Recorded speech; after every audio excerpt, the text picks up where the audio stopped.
Olá, meu amigo, minha amiga, sejam bem-vindos a mais um Portal do José. Hoje mais um encontro especial, nesse dia 31 de julho de 2022, porque era uma data que estava sendo preparada aí pelo bolsonarismo como uma espécie de aquecimento para o dia 7 de setembro, onde no imaginário, na cabeça dessas pessoas, haveria uma grande ruptura aqui no nosso país.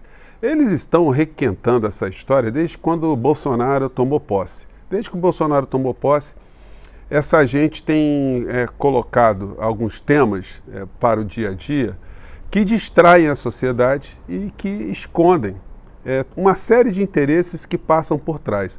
Eu já conversei com vocês aqui muitas vezes que a grande mídia, não só no Brasil, mas no mundo, ela sempre se ocupou num processo de alienação da sociedade de uma maneira geral, porque as sociedades não percebam, nunca percebessem os problemas das desigualdades sociais, das injustiças, da concentração de renda, do poder concentrado na mão de pequenos grupos, da direção que seus governos têm favorecendo grupos empresariais em contrariedade aos interesses do povo de uma maneira geral. Pois bem, quando surge a internet, a gente tem um fenômeno, porque a internet poderia funcionar ali como uma ferramenta de democratização da informação e de se colocar uma série de contrapontos àquilo que a grande imprensa corporativa, a imprensa tradicional, sempre apresentou para a sociedade de uma maneira geral. Mas o que a gente viu em alguns lugares, inclusive, e precisamente aqui no Brasil, foi que as mídias sociais, as redes, as big techs, elas propiciaram um surgimento de uma série de grupos que jogam também uma discussão para um lado do político, o lado do imaginário, o lado da ameaça, o lado da manipulação, da conspiração. E essas atenções que esses grupos atraem acaba também atingindo ou indo na mesma direção dos interesses da grande mídia, ou seja, possibilitar uma alienação das pessoas de uma maneira geral acerca dos problemas reais da sociedade. Eu tenho dito isso para vocês desde o começo, quando eu vim aqui para a internet, que esses grupos todos da direita que estavam espalhados pelas redes, eles faziam esse papel de distração permanente. Enfim, muitos começaram a ganhar dinheiro com essa história e muitos perceberam que tinha um nicho ali para ganhar uma grana nesse bolsão de ignorância, nesse bolsão de medo que sempre acompanha as sociedades desescolarizadas como essa nossa aqui do nosso país. Esses grupos estão definhando, cada vez mais eles estão ficando sem nenhum tipo de audiência. Mas eles já cumpriram o papel, porque eles acabaram arrastando todo o debate político para essa esgotosfera. Mas isso está chegando ao final para eles e está chegando ao final para o representante maior dessa gente, que é o presidente da República. Esse dia de 31 de julho é um dia que está sendo um fracasso rotundo, o que demonstra o esvaziamento desses grupos. O que foi previsto aqui no nosso portal desde o ano passado, quando eu disse para vocês que o 7 de setembro aconteceria no máximo uma agitação, uma farofa. E isso foi um chute, foi uma previsão aleatória? Não, foi o fruto de uma análise racional do que acontecia no processo político aqui no Brasil, no processo econômico, o funcionamento das instituições, o comportamento das grandes mídias corporativas que representam grandes interesses econômicos, enfim, o comportamento de governos estrangeiros, e tudo isso dava para a gente montar esse quebra-cabeça e cravar que não havia e não há condições de haver uma ruptura aqui no Brasil. Se essa situação já era perceptível lá atrás, agora ela está muito mais acentuada. Então, a gente pode ter o quê no dia 7 de setembro? Se eu tenho feito aqui uma contagem regressiva com vocês, que nós estamos agora a 62 dias das nossas eleições presidenciais, eu vou ter que começar a fazer uma contagem paralela também sobre o 7 de setembro, que nós estamos agora a 38 dias do 7 de setembro. Por que eu estou salientando mais essa data? Porque o dia 7 de setembro pode marcar a derrota antecipada do Bolsonaro e do bolsonarismo. Uma humilhação completa. Por quê?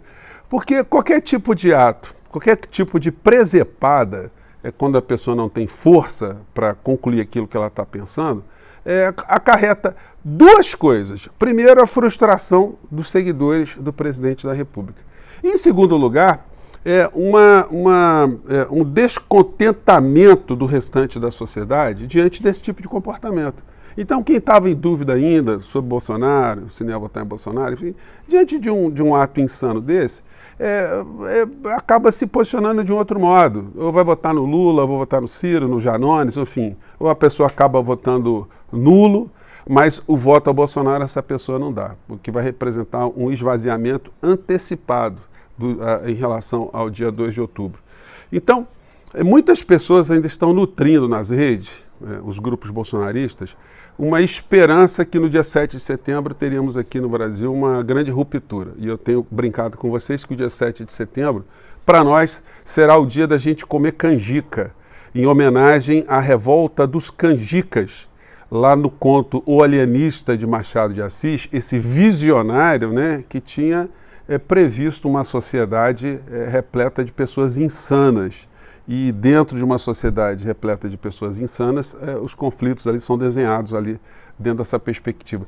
Só para fazer um pequeno parênteses aqui sobre essa visão do Machado de Assis, de uma sociedade muito problematizada psiquiatricamente, né?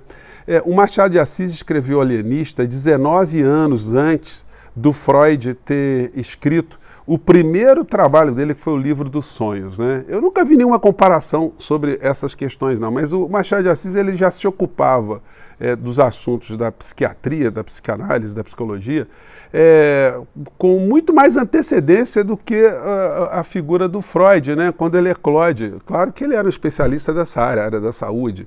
O Machado de Assis era um observador, um cronista social, né?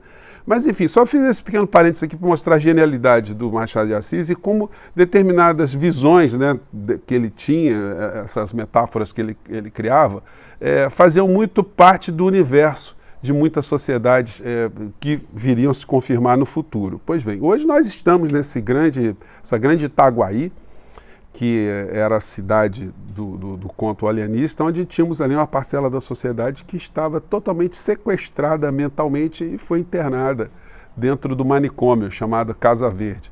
Hoje nós estamos vivendo uma situação muito parecida aqui no Brasil, mas eu estou conversando com vocês hoje, até para passar para algumas pessoas, mais uma vez, sublinhar que esse 7 de setembro pode ser o grande golpe fatal contra Bolsonaro, contra os seus interesses.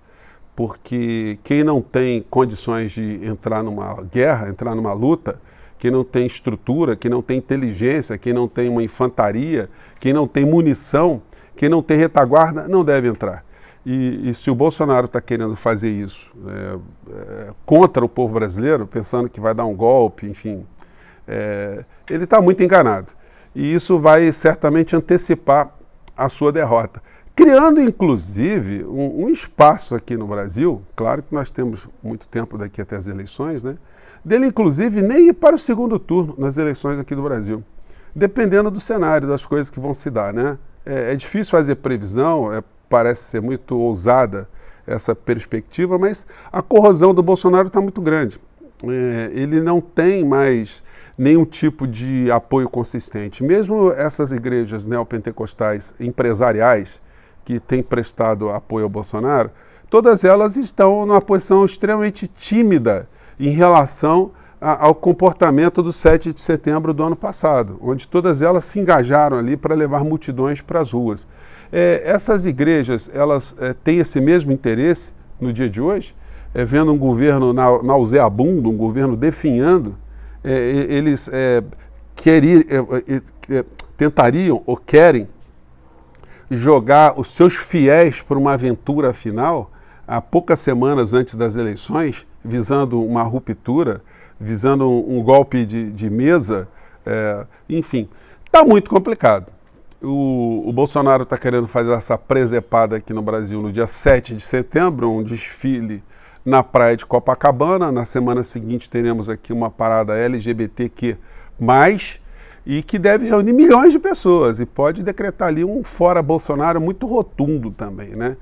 Então, gente, nós temos aqui vários cenários aqui no Brasil que estão sendo desenhados, mas o meu encontro com vocês nessa parte aqui Mais tarde eu voltarei aqui para falar de outros assuntos concretos, outros assuntos que estão se dando também aqui no Brasil, mas agora foi um encontro só um aperitivo aqui, para a gente registrar essas situações. Primeiro que o dia 31 de julho foi embora, não vai acontecer absolutamente nada. Que esse pessoal está fazendo contagem regressiva para o dia 7 de setembro, dia 7 de setembro a gente vai ter um monte de tiazinha do WhatsApp, vai ter uma figura aqui, outra ali, mas não vai acontecer absolutamente nada. Rigorosamente nada, apenas a perturbação da nossa sanidade mental que a gente vai ficar preocupado em observar o que está acontecendo, né? E isso, como eu digo a vocês, pode representar o golpe de misericórdia no bolsonarismo aqui no Brasil, né? Não vai acabar, a direita não vai acabar, o pensamento distorcido, o conservadorismo, as teorias conspiratórias, os grupos de direita na internet não vão acabar. Mas eles vão ficar muito fraquinhos mesmo, né? Gente, mais tarde eu volto mais uma vez. Muito obrigado por vocês estarem aqui e mais tarde estamos aqui avaliando o resto do dia, tá bom? Um abraço, tchau.